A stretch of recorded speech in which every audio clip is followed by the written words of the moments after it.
In a filmmaking career that has spanned over 30 years, my next guest is the man responsible for such cinematic classics as The House of Usher, Wild Angels, The Monster from the Ocean Floor, The Attack of the Crab Monsters, Little Shop of Horrors, and hundreds of others. And please welcome Roger Corman.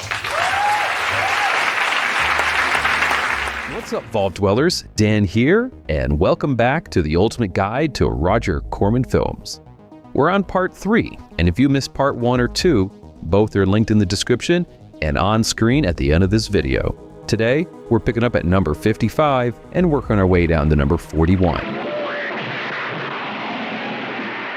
This stretch, it covers alien pregnancies, post-apocalyptic love triangles, an accidental avant-garde horror film, and Roger Corman's triumphant return to directing after 19 years away. There's something for everyone. Let's get into it. Strip off all her clothes.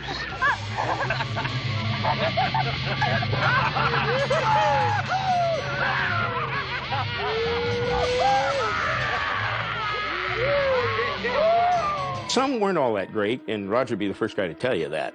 I never had the opportunity to go to film school. My student work was being shown on the screen, and some of it wasn't quite as good as it might have been, but I was learning all the time.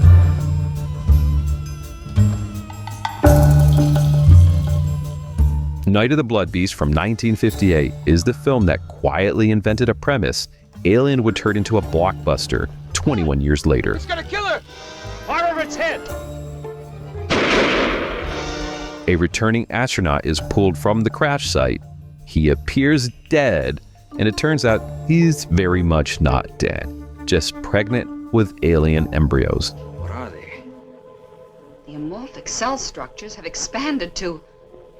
They're using his body for a breeding ground. Now, the creature responsible, wearing a rubber suit the camera does its best to avoid, shows up to explain that it wants its offspring back and has perfectly peaceful intentions. Please listen.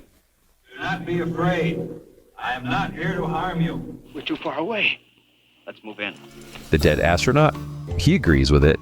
Well, but nobody else does. The monster costume was the same one used in Teenage Caveman, filmed like 2 weeks earlier, but the nose was slightly trimmed between shoots. The 21-year-old first-time screenwriter Martin Varno, he had to take Corman to arbitration twice afterwards to get paid. The budget was about $68,000, and the shoot was 7 days.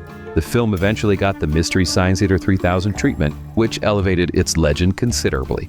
Night of the Blood Beast is silly, it's underwritten, and 20 years ahead of the conversation it was trying to start.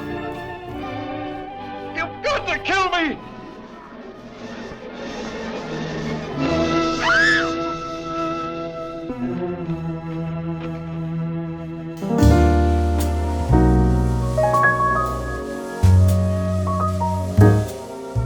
Last Woman on Earth from 1960 was shot in Puerto Rico because Corman, he was already there for the movie Creatures from the Haunted Sea, and the location, I mean, it was spectacular. The premise is kind of devastating, so there's this couple and their lawyer, and they go scuba diving. When they surface, they find out that all the oxygen has left Earth's atmosphere. Martin, will you stop sniffling the flowers and answer me? There's air, Harold. Well, of course there's air. No, not of course. The match wouldn't light, now it would. Something took the oxygen out of the air and now it's back. And everyone on the island is dead.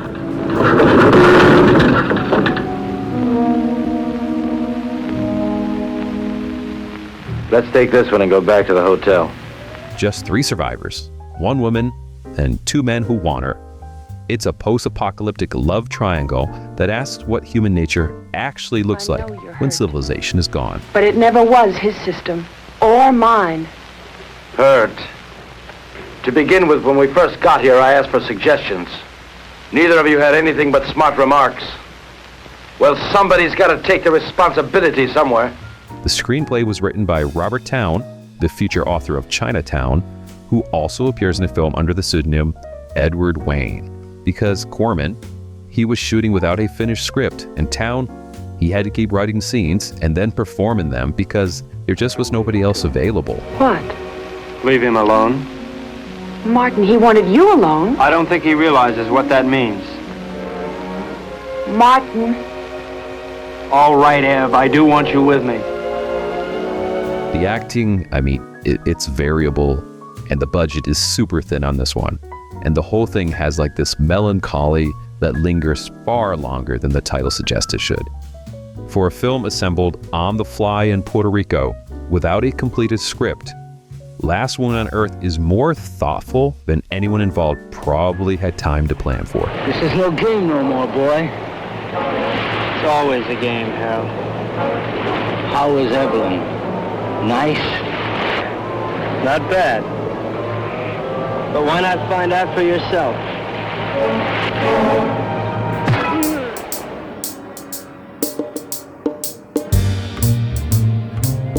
Bloodbath from 1966. It's one of those not really a movie movies. This is 3 movies forcibly stitched together. Corman had purchased an unfinished Yugoslavian crime thriller called Operation Titan, featuring Patrick McGee, with script involvement from Francis Ford Coppola, and hired Jack Hill to shoot new footage in Venice, California about a vampire artist who kills his models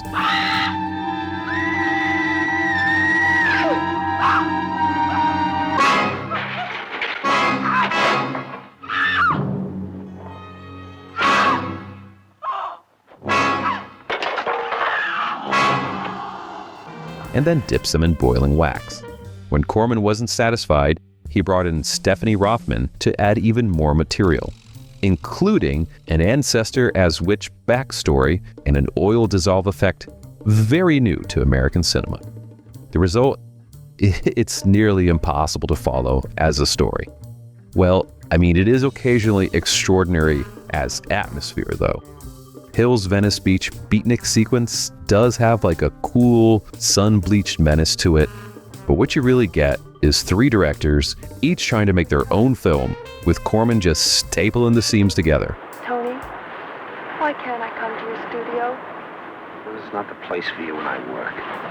Soon, perhaps. Arrow Video later described it as an avant-garde, by accident, basically a visionless work assembled from fragments that somehow add up to something a bit more interesting than any of its parts.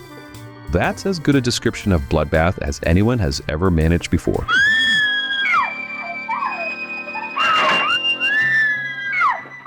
You come back to me, I knew you would. We should work together again, just as before. We should create death together.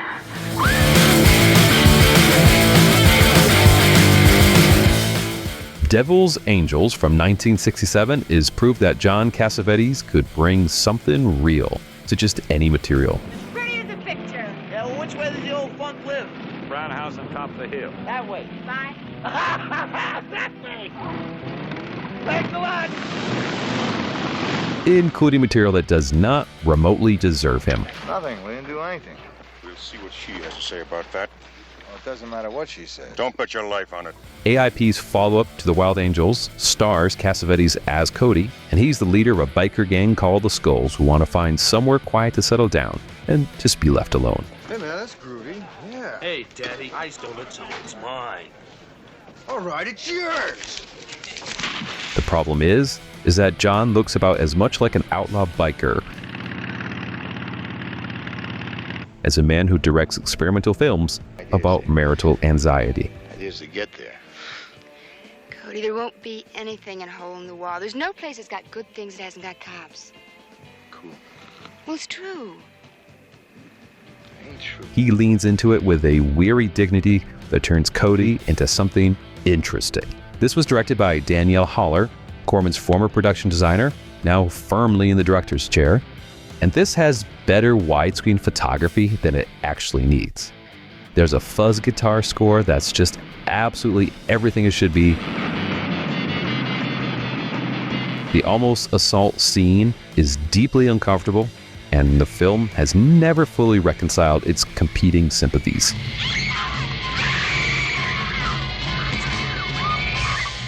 But Cassavetes makes the contradictions feel like character depth, which is kind of a neat trick. Devil's Angels is not a great film. It has a great actor in the wrong movie, which is often more interesting than a great actor in the right one. You need Leroy and you need all of us to pat you on the back. Just like I need you. Just like you need me.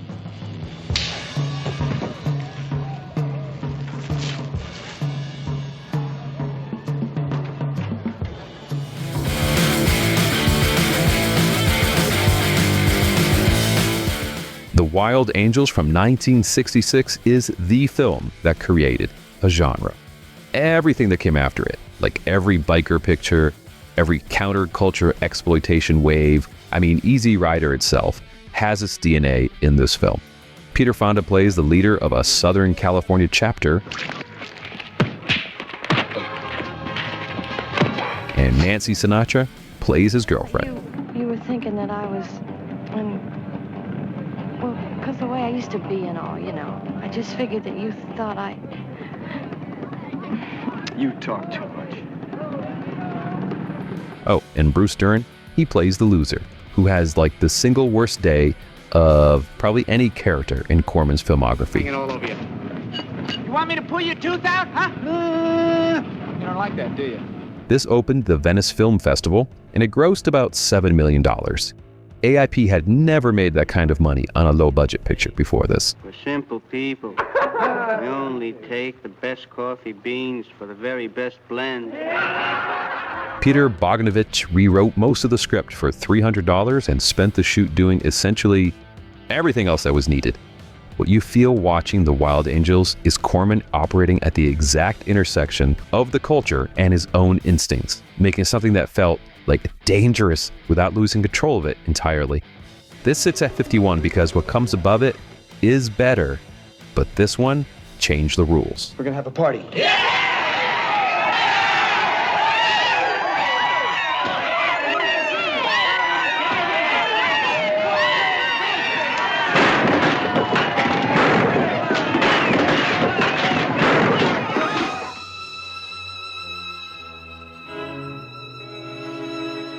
The Terror from 1963 basically exists because Jack Nicholson, he was available and Corman had leftover castle sets from The Raven for like approximately 2 days.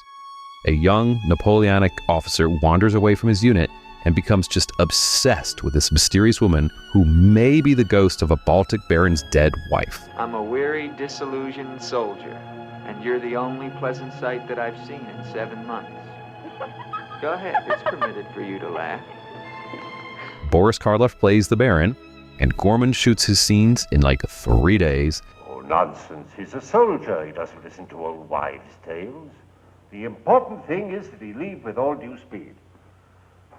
I shall see to it, sir. But of his own accord. We must show him the respect his position and rank demand. Then handed the production to a rotating cast of directors, like Francis Ford Coppola, Monty Hellman, Jack Hill, and even Nicholson himself, to shoot additional footage while everyone tried to make it coherent. And you know who once lived here all those years ago? You know who lived here? Eric. It is actually not fully coherent, but the parts, they're extraordinary. Karloff is magnificent, even in a production assembled from spare afternoons. Elsa. Elsa. Elsa. Why do you not talk to me?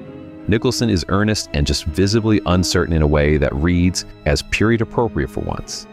And Danielle Haller's castle sets, they've got this real gothic atmosphere that you could totally see in a Hammer film. At its best moments, it looks like a proper Corman Poe film. Given that it was made from leftover sets over a weekend with 4 different directors, that's remarkable, right? The Terror is famous for its chaos and deserves more credit for what it achieves despite it.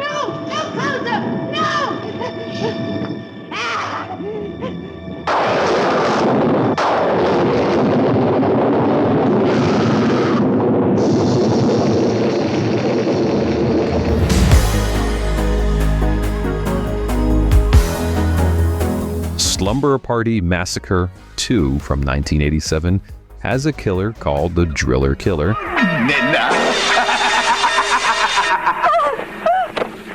who is a rockabilly Elvis impersonator with a guitar that has a giant power drill on the end of it.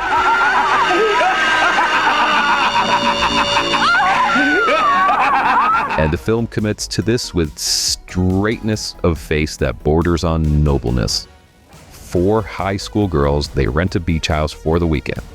One starts having nightmares. The supernatural driller Rocker shows up, and he sings while he kills the girls. He does a Chuck Berry duck walk immediately before drilling into someone.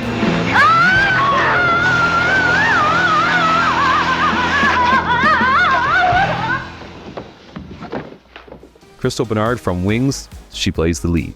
What matters here is what Corman actually did.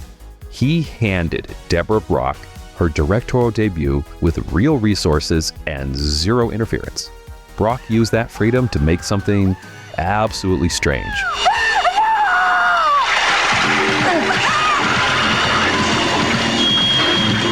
It's a slasher that keeps questioning whether its horror is supernatural or psychological, and ends in sequences that feel pulled from a nightmare.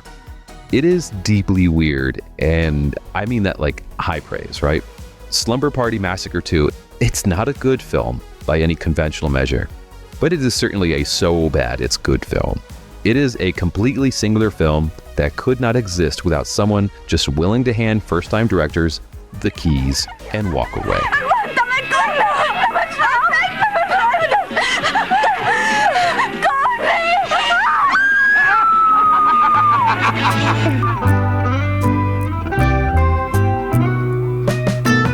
Fighting Mad from 1976 is Jonathan Demme's second feature, the one between Caged Heat and Melvin and Howard, and it's on the road that eventually leads to Silence of the Lambs.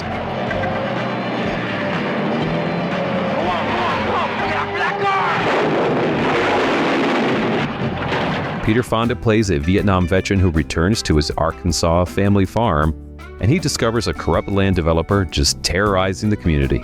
When it reaches his family, he picks up a bow and he becomes a one-man army.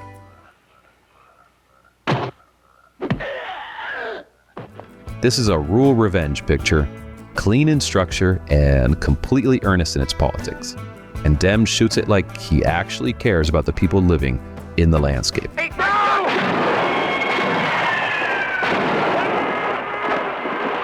What separates Fighting Mad from the general run of revenge exploitation? It's the way Demme treats the community around Fonda. You wouldn't have known anything about a $180,000 bulldozer tractor that mysteriously blew up about 6 miles from here last night, would you? These aren't props for a vigilante story. They're people with histories and reasons to stay.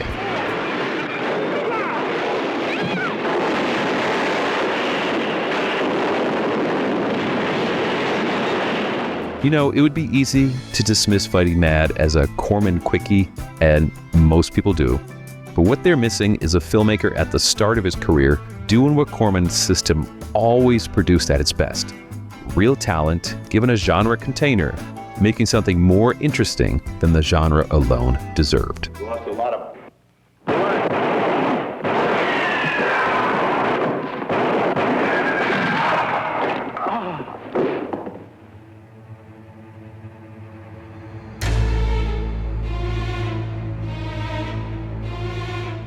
The Terror Within from 1989 is Alien, set in a post-apocalyptic bunker, and it doesn't particularly try to hide this.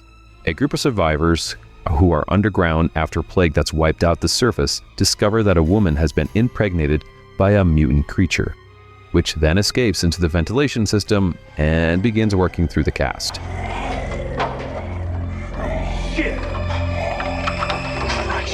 If you've seen Alien, and I'm pretty sure you have, you already know the floor plan. What makes The Terror Within worth noting, though, it's the creature design, which is actually really unsettling in this committed low-budget way where limitations like force creative framing decisions about what they show you and when.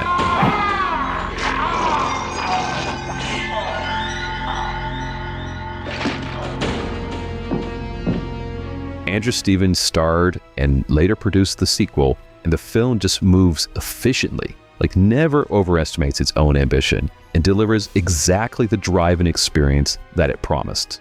I can make a tape, play a continuous loop with a whistle over the loudspeakers. It won't hurt us. Yeah, we won't be able to hear it. Find the damn thing. Well, I'll make the tape. We'll figure it out after that. What this represents in the countdown is something very specific. By 1989, Corman had been producing films for like 35 years, and his instinct for what an audience wanted on a Friday night was just completely uncorrupted.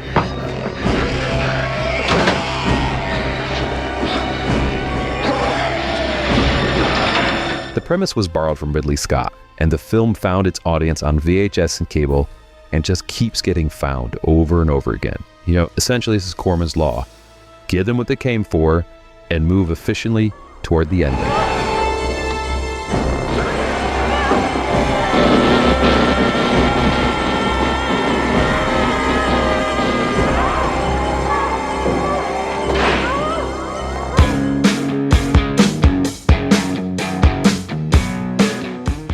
Deathsport from 1978. This was made as a follow-up to Death Race 2000 and shares like almost none of that film's wit, political edge, or coherent plot.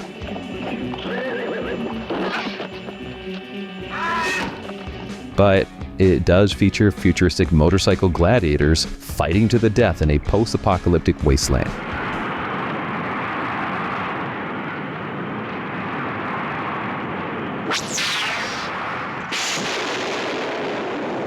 And on that special delivery, it commits completely. One of our favorites, David Carradine, well, he plays a wanderer captured and forced to compete in the Deathsport arena.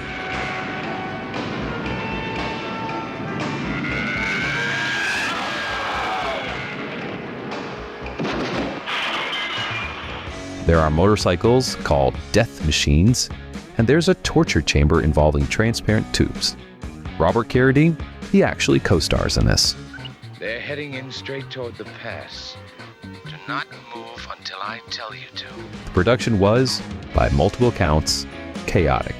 Deathsport is a Corman production firing on 3 of its cylinders, while the remaining one being David Carradine doing David Carradine things regardless of what the scene technically required.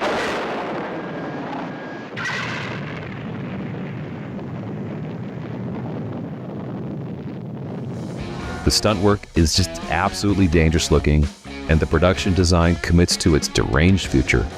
I mean, the movie's a mess, but it is a watchable mess. In the Corman catalog, that distinction matters.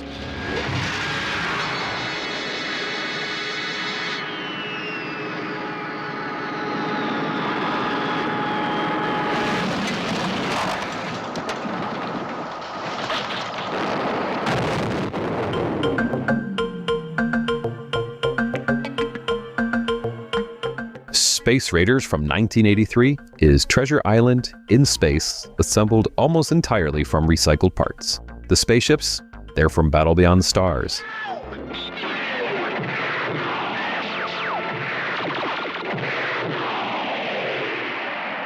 The score is James Horner's Battle Beyond the Stars score. The sets are the Battle Beyond the Stars sets, but they got repainted. Vince Edwards, he plays a grizzled space pirate captain who accidentally kidnaps a 10-year-old boy during a cargo theft and then, against all professional instincts, promises to take him home. Dick Miller plays a used spaceship salesman as a hologram because, you know, well, of course he does. I can't even give you the price over the air. People ask me, how do I do it? How do you do it, Crazy Mel? They ask me. I buy and find him. I sell and find him. And I got volumes of letters from... Corman had just sold New World Pictures for nearly $17 million, and this was one of the first films from the New Millennium Company. You bring out the good in me. Go and get your kid. And you come back with that convoy. All of it. Technically, Treasure Island in space. Spiritually, a project built to wring more value from existing assets.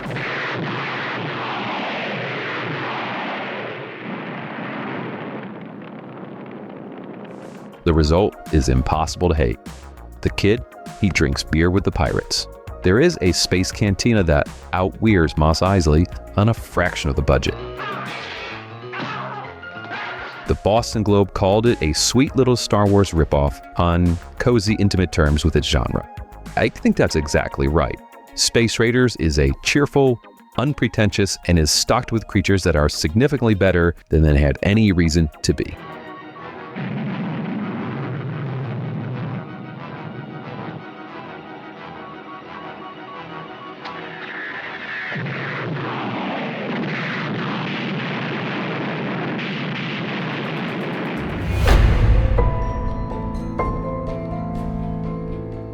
Carnosaur from 1993 beat Jurassic Park to the theaters by 1 week. Yeah, just 1 week.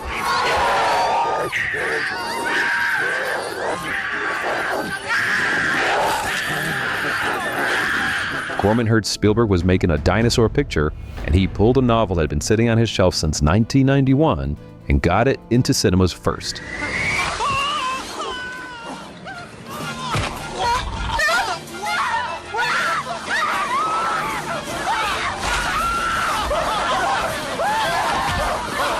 Diane Ladd, whose daughter Laura Dern was starring in Jurassic Park at that very moment, plays Dr. Jane Tiptree. I think there are two kinds of people. Those who want to look death straight in the eye, know it when it comes for them, and those who want to die blissfully in the sleep of ignorance. Which one are you? A geneticist who wants to wipe out the human race with a virus and repopulate the Earth with dinosaurs she's been breeding inside chickens. The casting is either a casting coup or the most audacious move in B-movie history. And it's probably both.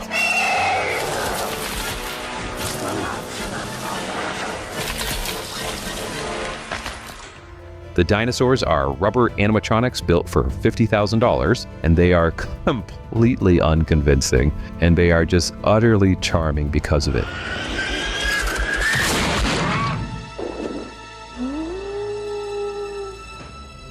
This film grossed twice its budget. Corman called this his most financially successful film of the era. Carnosaur is gloriously and enthusiastically terrible and proud of every single frame.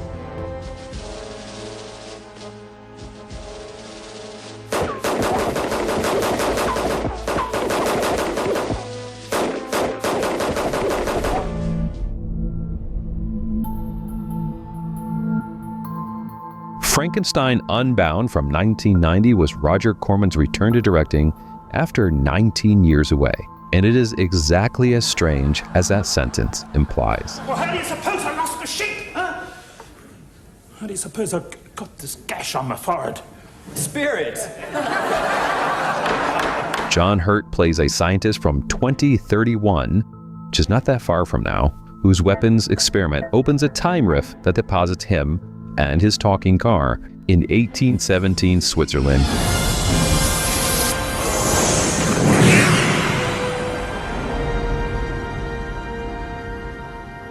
Where he encounters Mary Shelley. Percy and Byron preach free love. I practice it.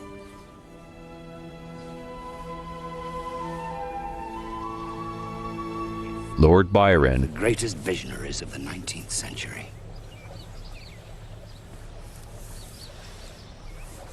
My God, these lenses are exceptional. Percy Shelley, A remote sunlight gleams, as though 'twere not a cloud at all, but a gateway to a distant world. and Victor Frankenstein himself. I wanted to give man the power to create life, to free him from a cruel and fictitious god. What man ever achieved that? Oh, yeah, and the monster.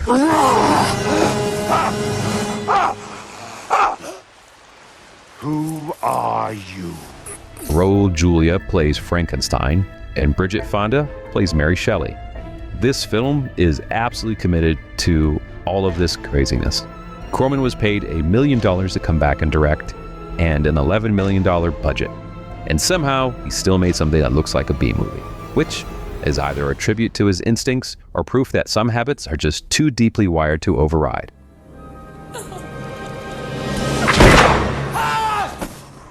This bombed at the box office, and the New York Times said the performances were mostly good. The Letterboxd consensus is that it gets better on a rewatch, and I think that's actually correct. Frankenstein Unbound is not the triumphant return anyone hoped for. It was also his last film as director, and there's something fitting about that. Stop that.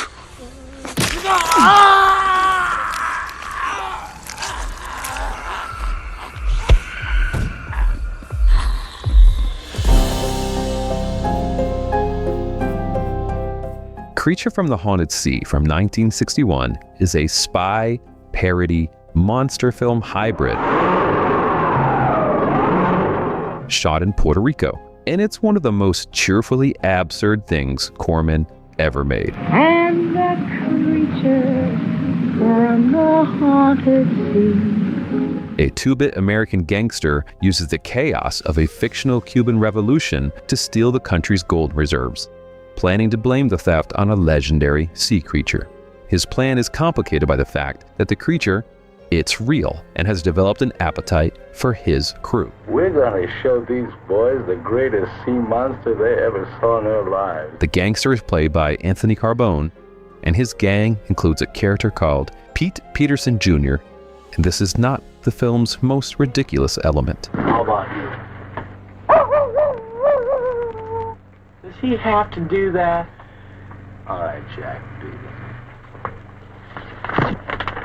Charles Griffith, writer of Little Shop of Horrors, wrote and appears in this film under multiple pseudonyms. The creature is a pair of eyes on springs attached to a furry costume, and it kills people with what appears to be rubber claws made from ping pong paddles. Corman was shooting this simultaneously with Last Woman on Earth and Battle of the Blood Island because, it was in Puerto Rico and would have been wasteful not to. Creature from the Haunted Sea is one of the most good-natured disasters in his entire filmography.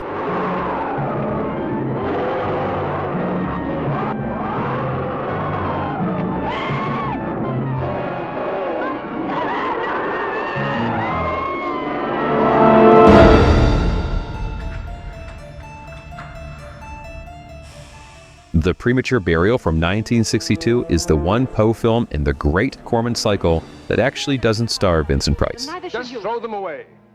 I loathe flowers. You must promise never to bring those sickly funeral decorations into the house. I was only... You must promise. And the absence is felt, but less than you'd expect. Ray Milland plays Guy Carell, a man so paralyzed by the fear of being buried alive that he designs an elaborate escape hatch tomb for himself and gradually disappears into his own obsession.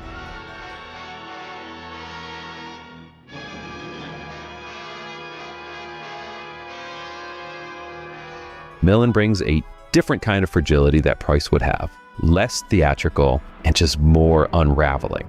And the film, I think, is better for his specific register of quiet desperation. For God's sake, please. You can't bury me alive. Can't you see I'm alive? God, why can't I move? Why can't I move? AIP's Sam Arkoff and Jim Nicholson weren't happy that Corman had started production without Price and made their displeasure known. Well, Corman shot it anyways. Guy, that took great courage. No. Once again, I was motivated by fear. Fear of losing something more valuable than my life. You'll never regret it. Daniel Howler's production design gives the film the same lush, fog-drenched atmosphere as the best entries in the Poe cycle. And the premature burial sequences themselves, they're as effective as anything else in that series. I never did nothing to you. Please, please. I never did nothing to you, please. The Premature Burial sits just outside the top tier of Corman Poe pictures, not because it fails, but because what's directly above it is so strong. As a gothic horror film in its own right, it absolutely earns its place. Yes, my beautiful, my perfidious, my treacherous love. That. So after 3 parts in this, there's a pattern that's becoming very clear. Corman's career is not a straight line of declining quality from youth to old age. It's a map of a man who kept finding new ways to do the same fundamental thing, give talented people the container, and just get out of their way. Some of those containers were better than others. All of them produced something worth watching. Parts 1 and 2, they're in the description if you're just joining us. Part 4, this is where things get great. We're into the films that defined his legacy. You know, the ones people still talk about. Hey, you should probably subscribe if you don't want to miss the next movie, and there's going to be other countdowns on the screen in just a second. But before that, keep it weird, folks.